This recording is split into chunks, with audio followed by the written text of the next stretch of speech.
Мен ең бірінші осы жерлерді сындырып үй жасауға жинай бастадым. Сосын айналам бәрін қарап зерттеп бастадым. Мен оны видеодан бұрын ойнадым. Заттарымды тауып алдым. Бәрін қарап жүрдім. Мынандай нелерді сындырдым. Сосын осындай ана жақта талдар көп екен да, сол жаққа бардым сумен жүзіп. Баратырмын екен. Осыны мен енді дыбыстап жатырмын, короче. Мына жерде қойлар көріп қалыппын. Ағашты сындырдым, қойды өлтірдім. Төсек жасау үшін. Мынандай қойды тағы көріп қалыппын. Мынандай тағы бір қойды көрдім. Осымен 3 күн болды да. Мынандай судан бір жер тауып алдым. Сонда зерттеп тастадым да. Мынандай ең алғашқы Бекностандағы үйді жасадым.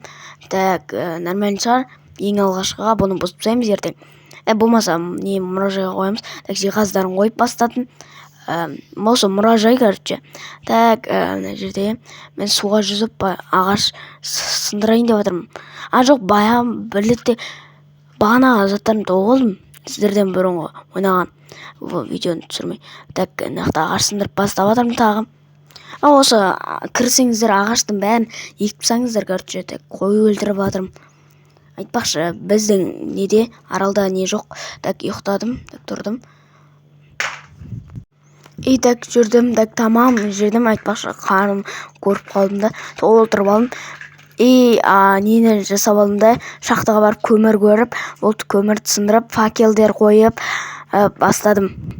Факелдерді әр түрлі жерге қойып тастадым. Қалған сундыққа салайын десем, сундық жоқ екен. Тіркеп, лайк басып, колокольчик басып кетіңіздер.